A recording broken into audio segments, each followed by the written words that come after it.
Students, आज का जो टॉपिक हमारा है that is computer language. Computer language का थोड़ा सा कॉन्सेप्ट हमने पहले भी किया था, जो अर्लियर टॉपिक किए थे उसमें कंप्यूटर के बारे में, कंप्यूटर लैंग्वेजेस के बारे में हमने जरूर देखा। प्रैक्टिकली अगर कंप्यूटर लैंग्वेज को हम समझने की कोशिश करें तो कंप्यूटर के साथ ये लैंग्वेज अगर जुड़ा हुआ है दैट इज लैंग्वेज। तो what is exactly language? Language क्या होती है? लैंग्वेज एक कम्युनिकेशन मीडियम है।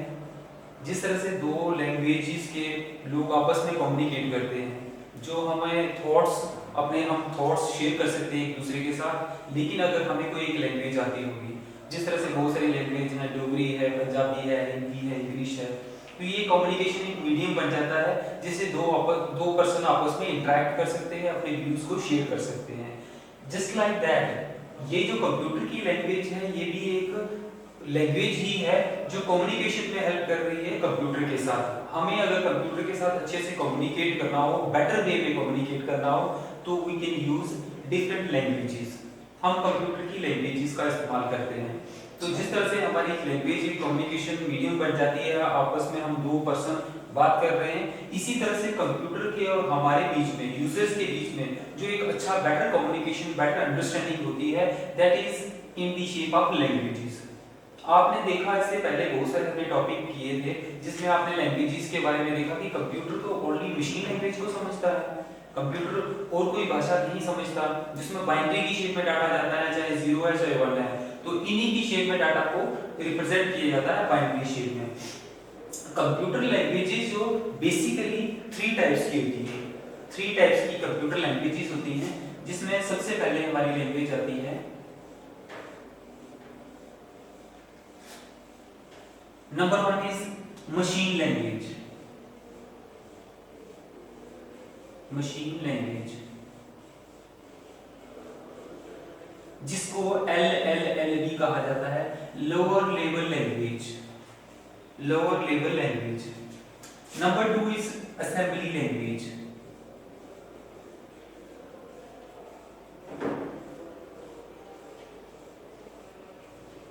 Assembly language. Number 3 is HLL, high level language.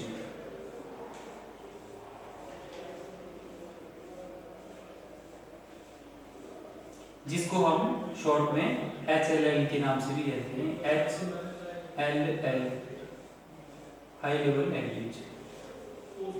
ये 3 प्रोग्रामिंग लैंग्वेज हैं जो हम कंप्यूटर में इस्तेमाल करते हैं। जिस तरह से हम लोगों को बेटर वे में अंडरस्टैंड करने में हेल्प रहेगा किस तरह का प्रोग्राम है, कौन सी प्रोग्रामिंग की नीड आपको पड़ती है, उसी तरह से हमारी जो प्रोग्रामिंग लैंग्वेज भी हायरार्की में बढ़ती रहती है। मैं आपको एक सिस्टम बताऊंगा। मान लो ये हमारी मशीन है, दैट इज अवर मशीन। मैंने M रख लिया, ये एक मशीन है जो हमारा कंप्यूटर सिस्टम है, PC है। आप देखेंगे कि जितनी नजदीक इसके कोई लैंग्वेज होगी, अगर आप इसके पास वाली बात कर रहे हैं तो ये जो हमारी लोअर लेवल लैंग्वेज है LLL, मशीन लैंग्वेज। क्योंकि मशीन लैंग्वेज में जो भी क्वेरीज लिखी जाती हैं और डायरेक्टली 01 की शेप में लिखी जाती हैं। इस लैंग्वेज में जो भी इंस्ट्रक्शन दी जाती है कंप्यूटर को, तो कंप्यूटर डायरेक्टली उनको अंडरस्टैंड कर सकता है। इसके साथ ही अगर हम यहाँ पे देखें, that is assembly language. Assembly language जो है इस सिस्टम से इतनी दूरी पे है, क्यों? क्योंकि जो असेंबली लैंग्वेज में डाटा लिखा जाता है वो निमोनिक स्पेस में लिखा जाता है। आपके पास कैरेक्टर्स होंगे, आपके पास सिंबल्स होंगे, बहुत सारे सिंबल्स और कैरेक्टर्स को कन्वर्ट किया जाएगा 0 और 1 की स्ट्रिंग में। 0 और 1 की स्ट्रिंग में, दैट मींस ये मशीन से थोड़े से डिस्टेंस पे है, थोड़ी सी दूरी पे है। अब जितनी लेवल आगे बढ़ता जा रहा है उतना हम यूजर्स के लिए तो सिंपल हो रहा है, बट मशीन के लिए डिफिकल्ट है, क्योंकि मशीन डायरेक्टली असेंबली लैंग्वेज को समझ नहीं सकती है। इस असेंबली लैंग्वेज को भी मशीन में कन्वर्ट करना पड़ता है। अब इसके बाद हम देते हैं HL। ये जो हमारी प्रोग्रामिंग लैंग्वेज है सिस्टम से इतनी दूरी पे है, क्यों? क्योंकि हाई लेवल लैंग्वेज को लिखना उसमें प्रोग्राम करना बहुत इजी होते हैं हमारे लिए, यूजर्स के लिए, बट कंप्यूटर डायरेक्टली इसको अंडरस्टैंड नहीं कर सकती है। कंप्यूटर को इसको अंडरस्टैंड करने के लिए इंटरप्रेटर और कंपाइलर का सहारा लेना पड़ता है, जिससे वो लैंग्वेज फिर से चेंज होती है और मशीन में जाती है और मशीन इसको समझ सकती है। That is some type of hierarchy. मैं एक एक लैंग्वेज की बात करना चाहूंगा। हम मशीन लेवल लैंग्वेज की बात करते हैं, जो फर्स्ट हमारी लैंग्वेज है that is machine level language.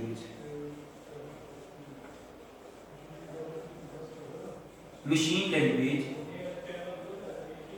जिसको LLL के नाम से भी जाना जाता है। कहीं क्वेश्चन आ जाता है कि लोअर लेवल लैंग्वेज कौन सी होती है, that is machine level language.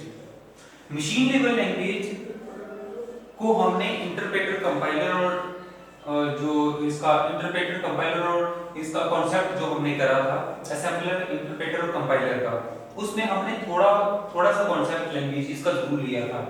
उसमें हमने देखा था कि जो मशीन लेवल लैंग्वेज है दैट इज रिटर्न इन 0 और 1 शेप, 0 और 1 की शेप में लिखी जाती है, दैट इज बाइनरी में लिखी जाती है,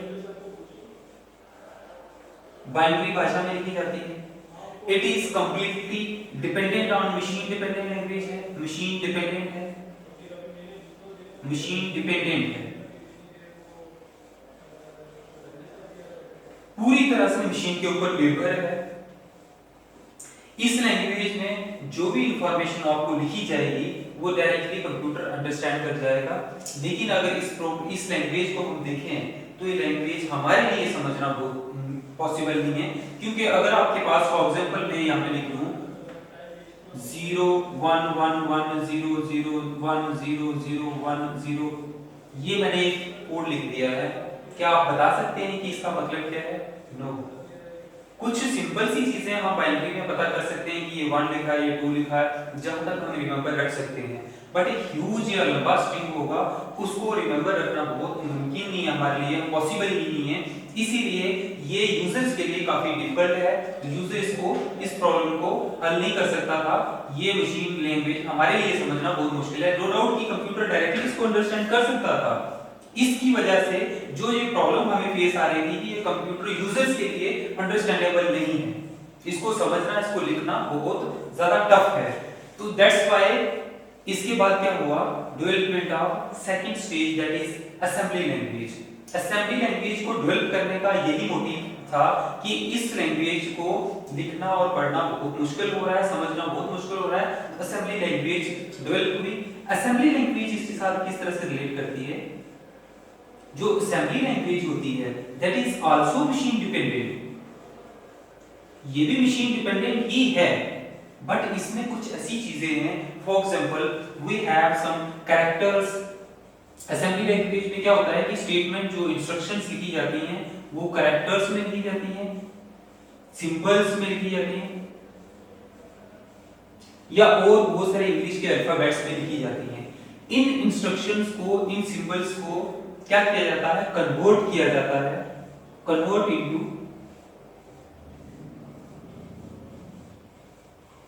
into long string of 0 and 1। 0 और 1 की स्ट्रिंग्स में इनको कन्वर्ट किया जाता है, जिसका मतलब ये हुआ कि आप जब लिख रहे हैं तो आप वो इंग्लिश में राइट कर रहे हो। इस लैंग्वेज को लिखने में इंग्लिश की सहायता ली जा रही है। इंग्लिश लैंग्वेज हमारे लिए अंडरस्टैंडेबल है, हम उसको समझ सकते हैं, सिंबल्स हमारे लिए हम समझ सकते हैं, नंबर्स हम समझ सकते हैं, अल्फाबेट्स हम समझ सकते हैं, उसमें इस लैंग्वेज को लिखा जा रहा है। लेकिन उस लैंग्वेज को बाद में कन्वर्ट करना पड़ता है लॉन्ग स्ट्रिंग ऑफ 0 और 1 में। 0 और 1 का दैट मींस आपको एक निमोनिक्स दिए होंगे। निमोनिक्स का मतलब ये हो गया, कहीं कहीं पे ये क्वेश्चन पूछा जाता है एग्जाम में कि निमोनिक्स बेस्ड लैंग्वेज कौन सी है? That is assembly language. Assembly language mnemonics based है। अब निमोनिक्स बेस्ड किस तरह से है? इसमें कुछ निमोनिक्स होते हैं, जिन निमोनिक्स को आप समझते हैं और बाद में कन्वर्ट किया जाता है। वो निमोनिक्स आपको याद रखने पड़ते हैं। उन निमोनिक्स को याद रखने के बाद आपको उसको चेंज करना होता है, उस निमोनिक का क्या मीनिंग है। तो असेंबली लैंग्वेज को और अच्छे से समझने के लिए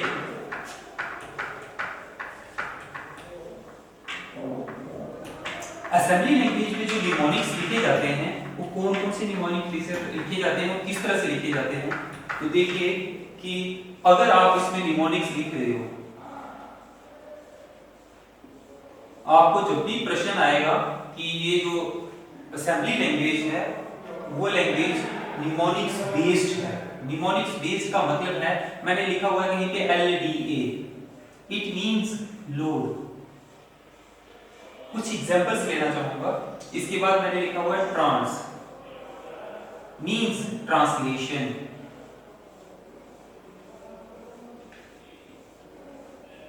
अगर मैंने यही लिखा हुआ है ऐड, इट मींस एडिशन। कहीं पे लिखा हुआ है SUB, सब, दैट इज सब्ट्रैक्शन।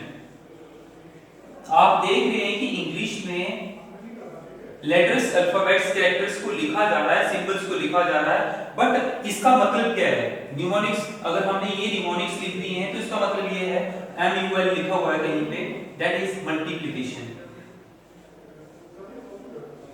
ये कुछ इंपॉर्टेंट थोड़ी सी चीजें मैंने बताई एग्जांपल के तौर पे, कि ये एग्जांपल्स हैं कि आप निमोनिक्स बेस्ड किस तरह से कह सकते हो कि असेंबली लैंग्वेज आपकी निमोनिक्स बेस्ड है। तो इस तरह से आपको असेंबली लैंग्वेज थोड़ी सी इससे ज्यादा अंडरस्टैंडेबल थी। मशीन तो प्योरली 01 और 01 की शेप में लिखी जा रही थी, बट असेंबली लैंग्वेज में निमोनिक्स का इस्तेमाल किया जाने लगा।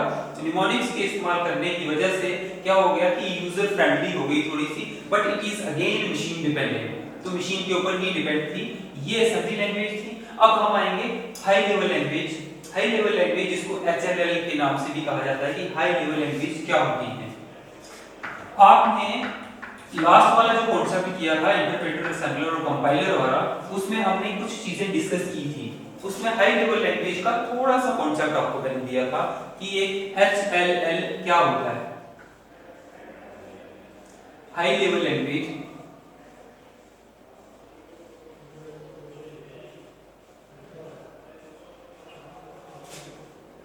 जिसको हम स्टडी करने जा रहे हैं, बेसिकली हाई लेवल लैंग्वेज में यूज होते हैं कंप्लीट इंग्लिश सेंटेंसेस।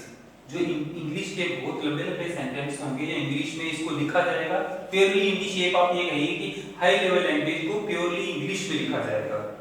इंग्लिश में जो लैंग्वेज लिखी जाएगी वो इंग्लिश में लैंग्वेज बाद में कन्वर्ट की जाएगी मशीन में। जो भी आप इंग्लिश में लैंग्वेज लिखोगे, इट इज रिटन इन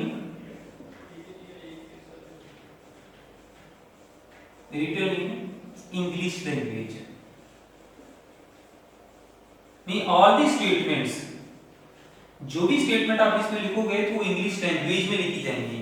चाहे वो सिंबल्स हैं, कैरेक्टर्स हैं, स्टेटमेंट्स हैं, कुछ भी लिखेंगे, वो इंग्लिश में जो स्टेटमेंट्स लिखी जाती हैं, जो भी इंस्ट्रक्शंस आपकी रिटर्न की जाती हैं इंग्लिश में, उन इंस्ट्रक्शंस को कहते हैं सोर्स कोड। ये सोर्स कोड होती है। जो भी इंस्ट्रक्शंस आपने लिखी हैं,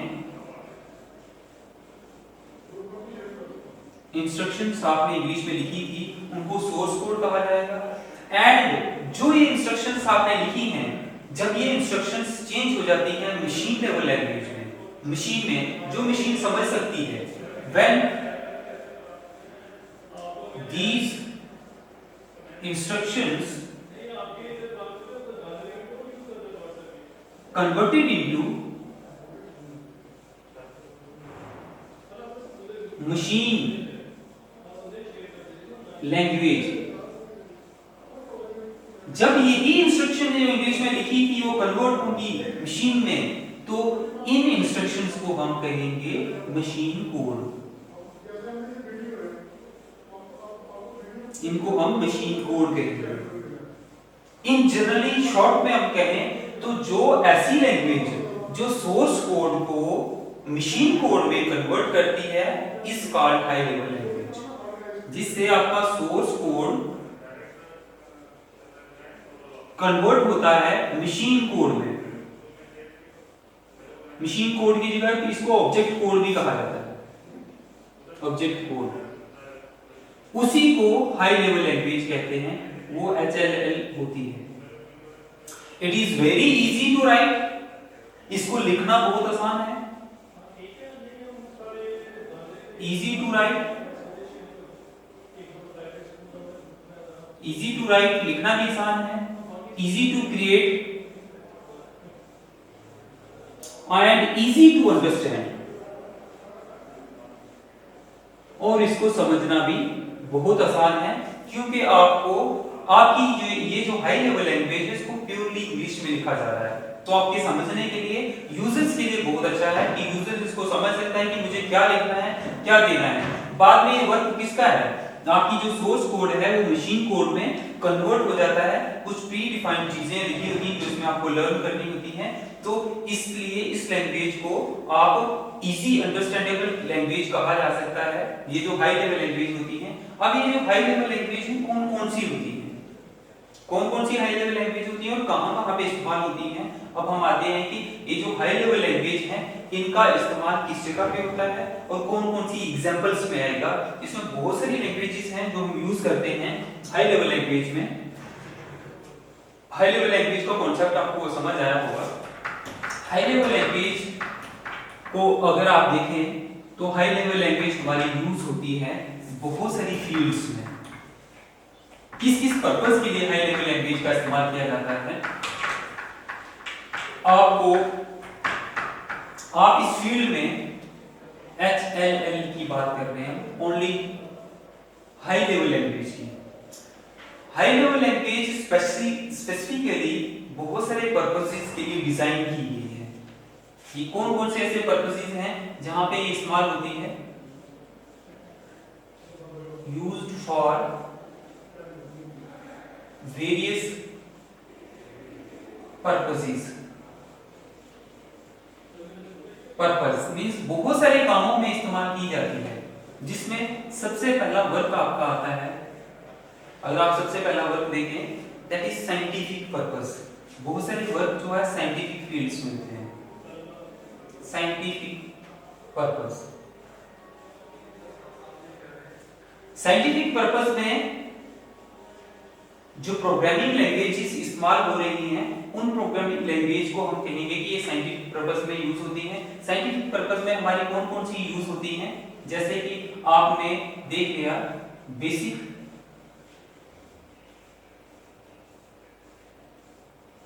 फोरट्रॉन,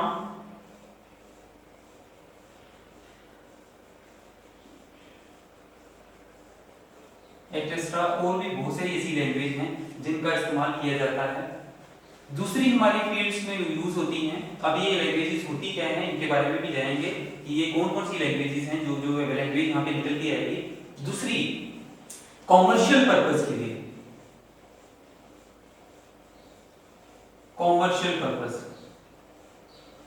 साइंटिफिक पर्पस में अगर आप देखेंगे तो साइंटिफिक में सैटेलाइट लॉन्चिंग में काम आ रही है, या बहुत सारे साइंटिस्ट जो इसको इस्तेमाल करते हैं बहुत सारे रिसर्च एक्टिविटीज में, बहुत सारे इसरो में, बहुत सारी जगहों पे इस एप्लीकेशंस का, इस प्रोग्रामिंग लैंग्वेजेस का इस्तेमाल होता है, जिससे प्रोग्राम्स बनाए जाते हैं, बहुत सारी चीज़ों को कंट्रोल किया जाता है। डिजाइनिंग पर्पस होते हैं, ऑटो कैडिंग सिस्टम होता है जिसमें ऑटो कैड सिस्टम, जिसमें ऑटोमेटिक सिस्टम के डिजाइन्स बनाए जाते हैं। कॉमर्शियल मीन्स बिजनेस रिलेटेड, जितने भी कॉमर्शियल पदार्थ हैं जहां पे भी इसका इस्तेमाल करना है तो उसमें आप कॉमर्शियल में यूज करते हो। ये कॉमर्शियल में हमारे पास बिजनेस में यूज होने वाली बेसिक लैंग्वेज है। थर्ड पे देखें तो स्पेशल पर्पस इसमें इस्तेमाल होती है। हम यहाँ पे खाली देखें कौन कौन से पर्पस में इस्तेमाल होती है। बहुत सारे ऐसे स्पेशल पर्पस होते हैं जहाँ पे लैंग्वेजेस इस्तेमाल होती हैं। स्पेशल पर्पस के बाद हमारे कुछ मल्टीपर्पस होते हैं जिसमें एक लैंग्वेज की जगहों पे काम आती है मल्टीपर्पस। मल्टीपर्पस के बाद हमारे कुछ ऐसी प्रोग्रामिंग लैंग्वेजेस होती हैं जो ऑपरेटिंग सिस्टम को कंट्रोल करके चलाती हैं, ऑपरेटिंग सिस्टम को कंट्रोल करने के काम आती हैं। ऑपरेटिंग सिस्टम कंट्रोल करती हैं। ये तो हमारे थे कि किस किस पर्पस में आप इन लैंग्वेजेस का इस्तेमाल करते हैं।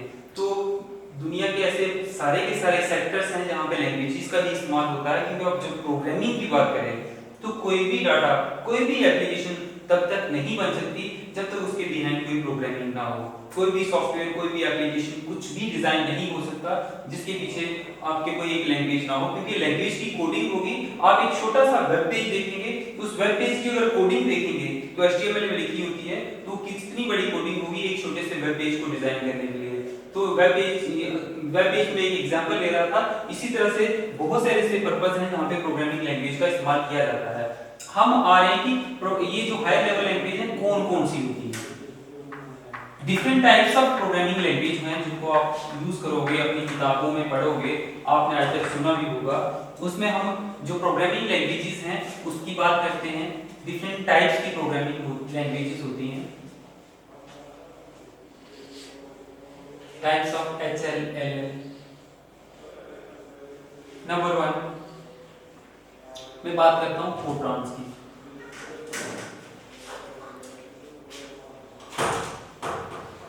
फोरट्रॉन एक लैंग्वेज है जिसको इस्तेमाल किया जाता है किसके लिए? फोरट्रॉन का मतलब क्या होगा? That is formula translation. Formula translation, formula translation, formula translation इसका मीनिंग है। जो फोरट्रॉन लैंग्वेज है it is the first high level language. अगर आपको इसको रिमेंबर रखना होगा, क्वेश्चन भी जीके में कभी भी आ सकता है एमसीक्यू में, कि ये फर्स्ट HLL लैंग्वेज थी। हाई लेवल लैंग्वेज में फर्स्ट जो लैंग्वेज है दैट इज फोरट्रॉन। इसका इस्तेमाल होता है बहुत सारे साइंटिफिक फील्ड में, बहुत सारे साइंटिफिक फील्ड में आप इसको इस्तेमाल करते हो तो फोरट्रॉन लैंग्वेज होती है। फोरट्रॉन लैंग्वेज के बाद हमारे पास दूसरी लैंग्वेज आती है COBOL, COBOL। COBOL means common business oriented language, that is common business oriented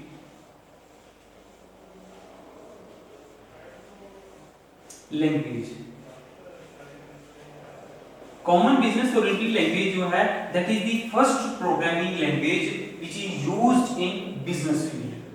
जो बिजनेस फील्ड में इस्तेमाल होने वाली सबसे पहली लैंग्वेज थी। अगर आप इस वाली लैंग्वेज की बात करें तो ये 1957 में डेवलप हुई थी, तो ये 1959 से लेकर 1962 तक इस लैंग्वेज में बहुत सारा वर्क हुआ है। कोबोल जो लैंग्वेज है बिजनेस ओरिएंटेड लैंग्वेज है, बिजनेस में सबसे ज्यादा इसका इस्तेमाल किया जाता है कोबोल लैंग्वेज का। थर्ड वन अगर आप देखें दैट इज बेसिक। ये दोनों लैंग्वेज ऐसी लैंग्वेजेस थी जिनको आपको लर्न करना पड़ेगा, सीखना पड़ेगा, उसके बिना आप ऑपरेट नहीं कर सकते हो लैंग्वेजेस को। इनको ऑपरेट करना टफ इसलिए है क्योंकि स्टेटमेंट के ऊपर आधारित है और सारी की सारी कोड्स आपको रिमेंबर करने पड़ेंगे। बट जो बेसिक लैंग्वेज थी दैट इज टू सिंपल, बहुत ज्यादा आसान लैंग्वेज थी। बेसिक के नाम से आपको दिखेगा कि आज के टाइम पे जब भी कोई प्रोग्रामिंग लैंग्वेज आपको सीखनी होती है सबसे पहले बेसिक सीखी जाती है। बेसिक लैंग्वेज, बेसिक का एब्रिविएशन क्या है? It is beginner all purpose symbolic instruction code.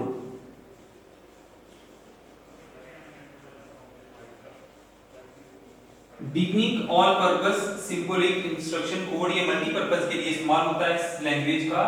ये जो लैंग्वेज है it is the easiest one.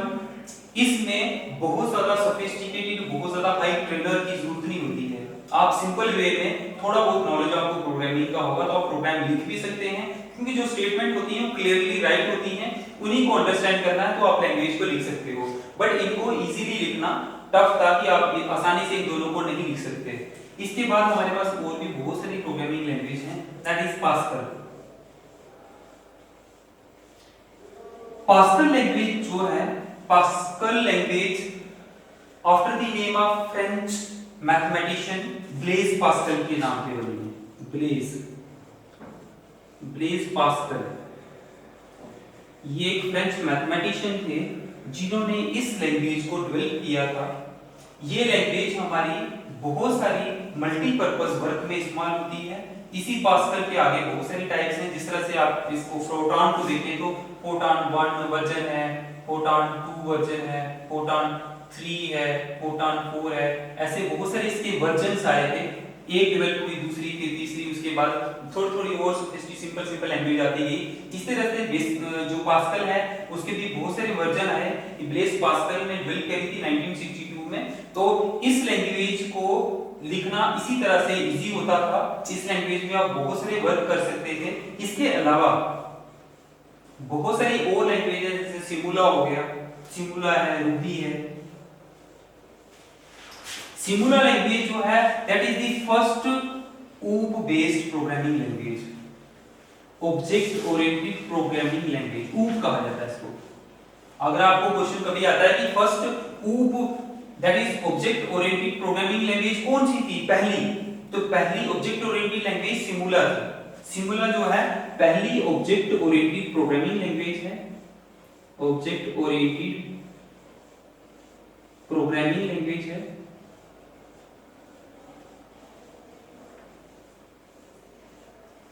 जिसमें बहुत सारे ऑब्जेक्ट्स को ट्रीट किया जाता था, बहुत सारे ऑब्जेक्ट्स रखे जाते थे। उन ऑब्जेक्ट्स की वजह से इसके लिंक्स बनते थे, सिंटैक्स बना के उनको रिमेंबर रख दिया जाता था। और इसी के आगे जो शेप्स हैं, जिसमें आपके पास अभी रूबी आ गई है, रूबी, RUBY, रूबी, ये भी OOP बेस्ड प्रोग्रामिंग लैंग्वेज है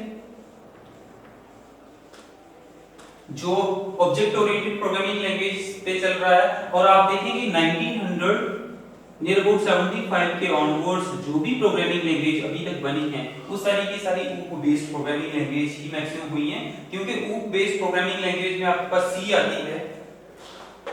आपको ये प्रोग्रामिंग का कॉन्सेप्ट पता चल रहा होगा, फोटान किया हमने, कोबोल किया, बेसिक, पास्कल, सिमुला, रूबी। आपके पास वहां पे कंप्यूटर लैंग्वेजेस का जो कॉन्सेप्ट है, कंप्यूटर लैंग्वेज के कॉन्सेप्ट में आप लोगों को सी का कॉन्सेप्ट भी होगा।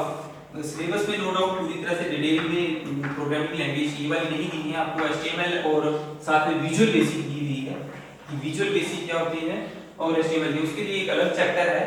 इसके अलावा जो अदर लैंग्वेजेस की मैं बात कर रहा हूं, अदर लैंग्वेजेस जिनको आप अभी भी यूज करते हो, जिसमें आपके पास C है, C++ है, बहुत सारे ऑपरेटिंग सिस्टम, बहुत सारे बेसिक एप्लीकेशंस जो हैं वो C और C++ में डिजाइन की जाती है। अब इसके बाद आपके पास है विजुअल बेसिक, जिसका आप इस्तेमाल करते हो, जावा है। ये सब प्रोग्रामिंग लैंग्वेजेस हैं जो OOP बेस्ड हैं और जावा स्क्रिप्ट बेस्ड हैं, script based and also OOP based. इनको ऑब्जेक्ट ओरिएंटेड प्रोग्रामिंग लैंग्वेज कहा जाता है। तो ये जो लैंग्वेजेस का कॉन्सेप्ट था, आपने कंप्यूटर लैंग्वेज को देखा कि कंप्यूटर लैंग्वेज है क्या। मैं आप इसको थोड़ा सा कंक्लूड करना चाहूंगा। कंप्यूटर लैंग्वेज क्या होती है, जिस तरह से लैंग्वेज हमारे लिए एक मीडियम बन जाता है, कम्युनिकेशन मीडियम, इसी तरह से कंप्यूटर में भी लैंग्वेज का होना इंपॉर्टेंट है। कंप्यूटर लैंग्वेज हमें कंप्यूटर के साथ कम्युनिकेट करने में इजी वे में और बेटर वे में हेल्प करती है। तो जो कंप्यूटर लैंग्वेजेस होती हैं वो 3 टाइप्स की होती हैं बेसिकली, मशीन, असेंबली और हाई लेवल लैंग्वेज। मशीन का एक अपना रोल है, असेंबली लैंग्वेज इसी तरह से मशीन डिपेंडेंट है, जिस तरह से आपकी मशीन लेवल लैंग्वेज है, इसी तरह से लो लेवल लैंग्वेज, इस तरह से हाई लेवल लैंग्वेज जो है मशीन इंडिपेंडेंट है। और इसमें बहुत सारी डिफरेंट टाइप्स की हैं और यही लैंग्वेजेस आजकल आप डिस्कस कर रहे हो, जो आपने प्रोग्रामिंग लैंग्वेजेस करनी है वो सारी की सारी। जो नेक्स्ट टॉपिक हमारा इसके साथ रहेगा जुड़ता हुआ थोड़ा सा कोडिंग है, उसको हम कल डिस्कस करेंगे। तो तब तक आप इस कॉन्सेप्ट को अच्छे से समझने की कोशिश करें। धन्यवाद।